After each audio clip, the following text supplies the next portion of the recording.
Hi everyone, welcome to films to fashion. So miss you all. ரொம்ப நாளாக பார்க்க முடியல, கொஞ்சம் பிஸி ஷெட்யூலில் இருக்கிறேன். கொஞ்சம் ஒரு புதுசாக சில விஷயங்கள் ட்ரை பண்ணிகிட்ருக்கேன். அதனால் கொஞ்சம் என்னால் மோட்டிவேஷன் வீடியோஸ் வந்து அப்லோட் பண்ண முடியாமல் இருக்குது. ஸோ எனிவே இன்றைக்கி டைம் கிடச்சிது. ஸோ உங்களை வந்து பார்த்துடலான்னு தோணுச்சு. ஸோ இன்றைக்கி நான் சொல்லணும்னு நினச்ச விஷயம் ரொம்ப ரொம்ப சிம்பிளான விஷயங்க. அதாவது everything is beautiful based on the situation. அதாவது எந்த ஒரு விஷயமும் ஒரு சமயத்தில் நமக்கு இரிட்டேட்டிங்காக இருக்கும், ஒரு சமயத்தில் அதுவே சந்தோஷமாக இருக்கும். எப்படி அப்படின்னாக்க, இப்போ வீட்டில் சின்ன பிள்ளைகள் இருக்கான்னு வச்சுக்கோங்களேன். நம்ம வந்து அந்த குழந்தைங்க வந்து எந்த வகையிலையும் மாற மாட்டாங்க, எப்பவுமே ஒரே மாதிரி தான் இருப்பாங்க. கத்துவாங்க, சிரிப்பாங்க, விளையாடுவாங்க, அழுவாங்க, குறும்பு பண்ணுவாங்க, சேட்டை பண்ணுவாங்க, எல்லாம் பண்ணுவாங்க.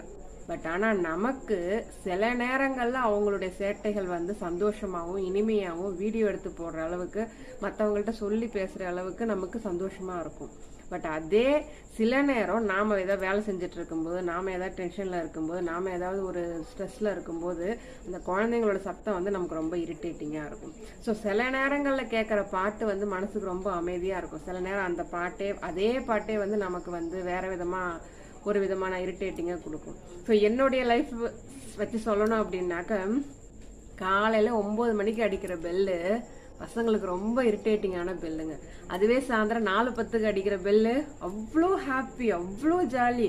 அவங்கள ஏதோ ஒரு பெரிய ப்ரைஸ்ன்னு, ஒரு பெரிய சிறையிலேருந்து விடுவிச்ச மாதிரி அந்த சந்தோஷம் அவங்களுக்கு இருக்கும். ஸோ எந்த ஒரு விஷயமுமே வந்து அந்த விஷயத்தோட இயல்பில் எந்த மாற்றமும் இருக்காது. அதை நம்ம எப்படி அக்செப்ட் பண்ணிக்கிறோம், அதை எப்படி நம்ம ரிசீவ் பண்ணிக்கிறோம், அதை நம்ம எந்த மனநிலையில் ஏற்றுக்கிறோம் அப்படின்றது தான் நாம் வந்து புரிஞ்சுக்க வேண்டிய ஒரு விஷயம்.